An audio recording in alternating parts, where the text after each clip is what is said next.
নবম শ্রেণী ভূ পরিচয় ও পরিবেশ, দ্বীপ প্রকাশন, ডক্টর গৌতম মল্লিক ও ডক্টর নিত্যানন্দ প্রধান। অধ্যায় 2 পৃথিবীর গতিসমূহ। এই অধ্যায়ের অনুশীলনীর প্রশ্নগুলি সমাধান করে দেওয়া হয়েছে, দেখে নাও।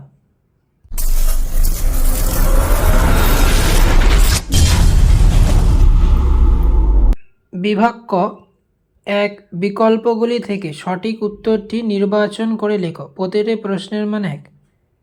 প্রশ্ন 1, নিজের অক্ষের চারিদিকে একবার সম্পূর্ণ আবর্তনে পৃথিবীর সময় লাগে প্রায়। উত্তর হবে খ, 24 ঘন্টা। প্রশ্ন 2, পৃথিবী সূর্যের চারিদিকে ঘুরছে, তা প্রমাণ করেন। উত্তর হবে ক, গ্যালিলিও। প্রশ্ন 3, পৃথিবীর আবর্তনের গতিবেগ সর্বাধিক। উত্তর হবে ক, নিরক্ষরেখায়। প্রশ্ন 4, আবর্তন গতির জন্য হয়। উত্তর হবে ক, দিন রাত্রি। প্রশ্ন 5, পৃথিবীর কক্ষপথের আকৃতি। উত্তর হবে খ, উপবৃত্তাকার। প্রশ্ন 6, পরিক্রমণ গতির জন্য হয়। উত্তর হবে ঘ, অধিবর্ষ। বিভাগ খ, 1, নিম্নলিখিত বাক্যগুলি শুদ্ধ হলে সু এবং অশুদ্ধ হলে অ লেখো। প্রশ্ন 1, পৃথিবীর আবর্তনের বেগ সবচেয়ে বেশি মেরুবিন্দুতে। উত্তর হবে মিথ্যা। প্রশ্ন 2, পৃথিবী পূর্ব থেকে পশ্চিম দিকে ঘোরে। উত্তর হবে মিথ্যা, পশ্চিম থেকে পূর্ব দিকে ঘোরে। প্রশ্ন 3, অনুসর অবস্থানে সূর্য থেকে পৃথিবীর দূরত্ব হয় 15 কোটি কিমি। উত্তর হবে মিথ্যা।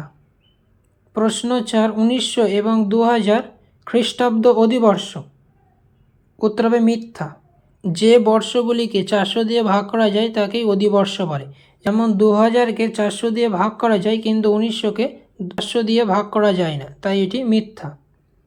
প্রশ্ন 5, পৃথিবীর মেরুরেখা কক্ষতলের সঙ্গে 66.5 ডিগ্রি কোণে অবস্থান করে। উত্তর হবে সত্য।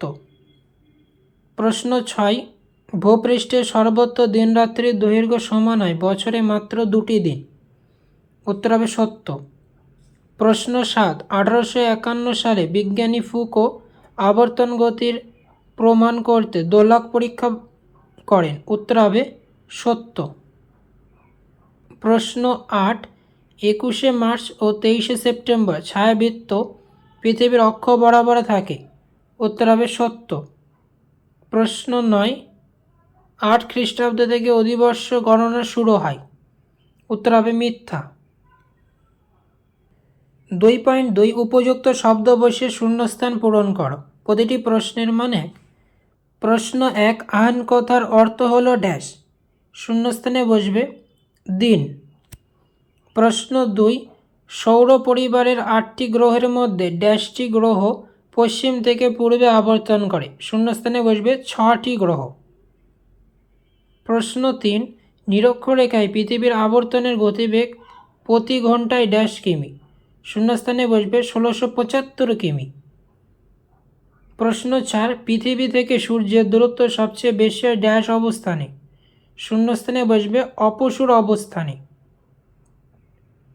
প্রশ্ন 5, ড্যাশ অঞ্চলে ঋতু পরিবর্তন হয় না।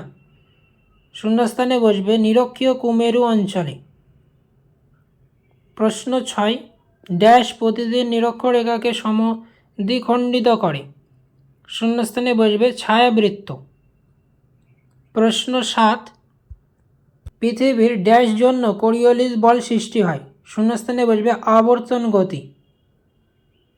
প্রশ্ন 8, শতাব্দীর যেসব বছর ড্যাশ দিয়ে বিভাজ্য শুধু সেই বছরগুলি অধিবর্ষ। শূন্যস্থানে বসবে 400 দিয়ে বিভাজ্য। 2.3 স্তম্ভ মেলাও। প্রতিটি প্রশ্নের মান 1। প্রশ্ন 1, 21শে মার্চ।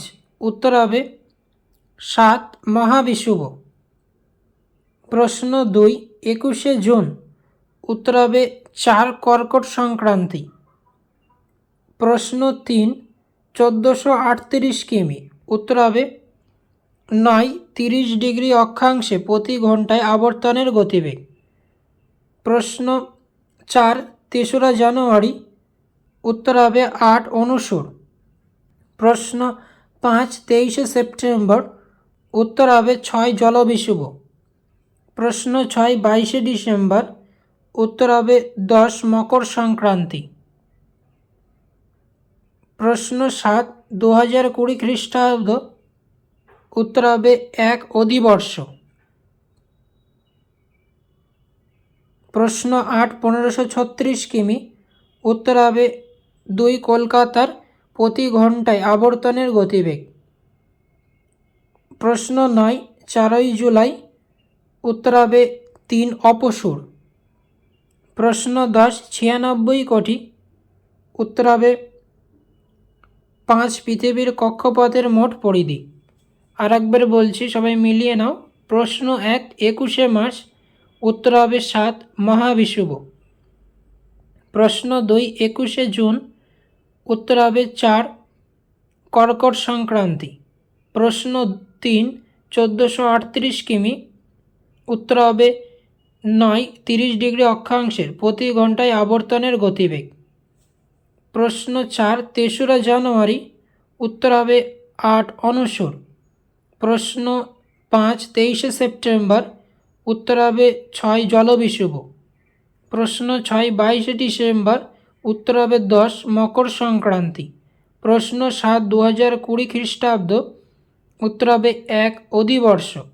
প্রশ্ন 8 1536 কিমি, উত্তর হবে 2 কলকাতার প্রতি ঘন্টায় আবর্তনের গতিবেগ। প্রশ্ন 9 4 জুলাই, উত্তর হবে 3 অপসূর।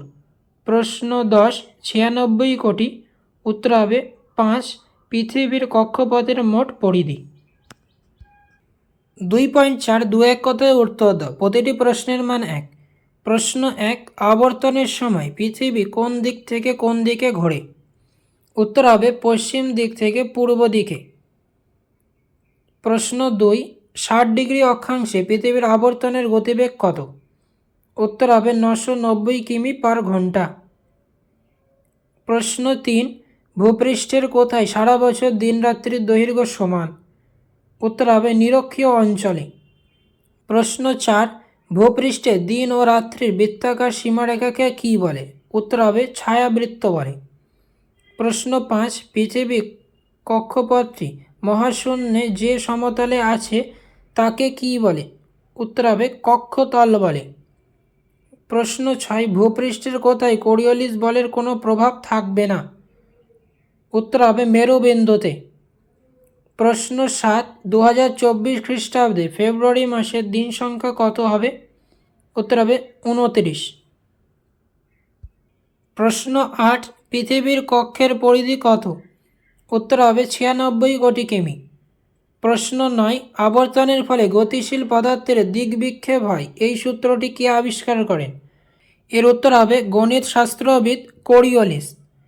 প্রশ্ন 10 ভূপৃষ্ঠের কোথায় বছরে 6 মাস দিন ও 6 মাস রাত্রি হয়? উত্তর হবে মেরু অঞ্চলে।